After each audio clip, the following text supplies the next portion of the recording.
All right. Hello, good morning, whatever time this finds you at. Have a really fun day ahead of me. I'm going to check out my new apartment in Madison soon here and just want to start the day with God's message. And I already have it in my hand. I decided to go a little different. We're going to go with The Prophet by Khalil Gibran.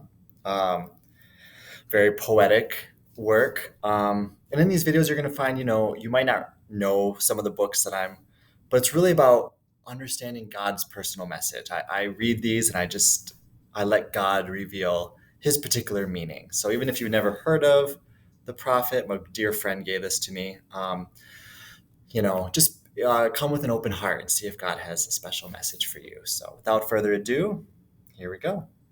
God's message for today.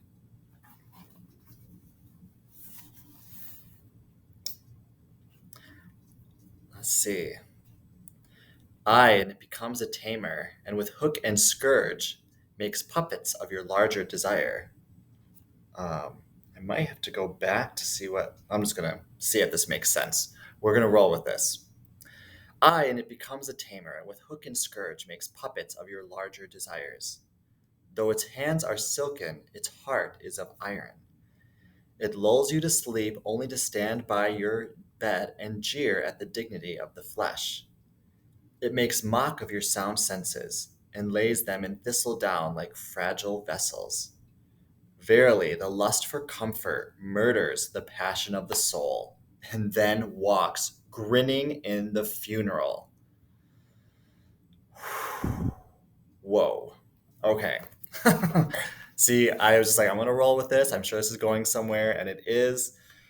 It's basically talking about ego, which is illusion, and this is because it doesn't actually exist, it can be a hard concept to talk about. Ego is separation. Its only goal is to keep you from everything good. Basically, it exists to keep you unhappy. You don't want it. I promise you, it has nothing to offer you. It promises you something outside of you, and in this case it's um, lust for comfort, and that can be so many things. If I can get people to approve me, society to approve of me, um, I did everything that, mom and dad, society, religion, dot, dot, dot, dot, dot, told me to do. I'm fulfilling something outside of me. Therefore, um, I have done the thing that I need to do. Well, that pursuit is going to murder the passion of the soul and walk grinning in the funeral. Um, God is the one who created you. God knows your path to happiness, and you have to turn to Him. It's within you. And so when I say all these things, I'm not saying there's that necessarily those, society, religion, there's not something, wrong with those things. I'm saying that can't be your source. You can't look for your source of meaning outside of you. You have to have a personal relationship with God. Your passion is something God gave you. God is your creator, and He made you with a passion. And you have to go into your own soul. You need to spend time with Him, with love itself. Develop your own practice of how do you go deeper with the presence of love, the presence of God. And He will lead you home. He is the one who put that fire in you, put that passion in you. Um, and this is, of Course in Miracles talks about this too. Its hands are silken, its heart is of iron. So there are so many ways, we'll just call it the world. That's what the Course in Miracles calls it. The world can lull you into, please all the things I want, and it'll, I'm going to give you the money, the status, the whatever, um, the comfort. But if the heart isn't there, and the heart, and then this is where God, you will feel passionate no matter what your life circumstance is when you live your life purpose. And Jeff and Shalia demonstrated this perfectly. They started this beautiful community, literally starting out being, constantly kicked out of homes, having to rebuild their life because their support system was falling apart. All the things on the outside were falling apart. And yet, you watch their early videos, they're full of fire, they're full of passion because they've chosen God. And God is working through them in a mighty way because they choose it. And so they're full of life despite their outward circumstances because they chose to love. And that's all it is. So any circumstance you find yourself in, you can come alive and you can awaken. But it does take, the choice to tap into your passion, tap into what you love, and to connect with your creator. And there's so many unique ways to do that.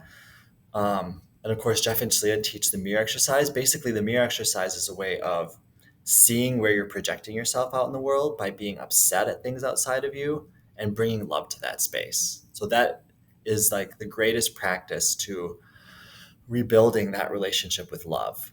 Start by seeing what's upsetting me in my reality, and then and then mirror that back and love yourself.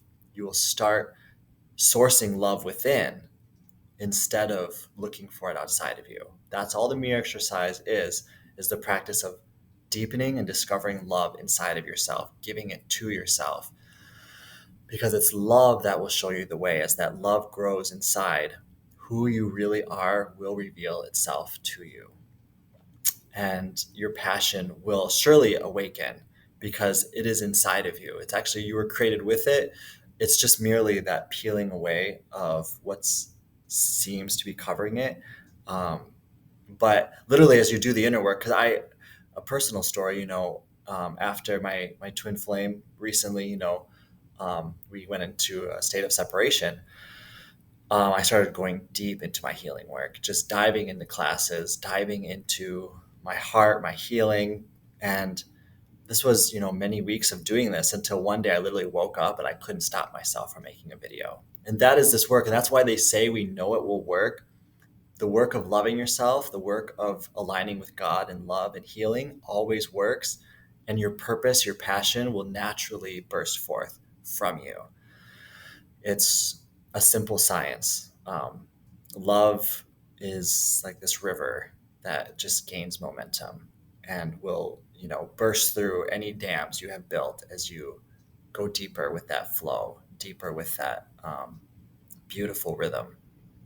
So thank you, Khalil. This is a beautiful, wow, beautiful passage just explaining why it's so important to follow God, follow your heart, follow love, because all of these outward things, they will just one day walk grinning in your funeral. They don't actually, those things are not the thing.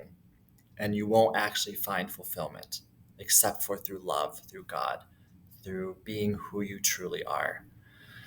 So I hope this, inspires you to take some time, go within your heart and just really spend some time with that presence of love. Give that love to yourself. Um, Build that positive momentum within yourself and discover for yourself who you are and what your passion is. Thank you so much. Have a wonderful day.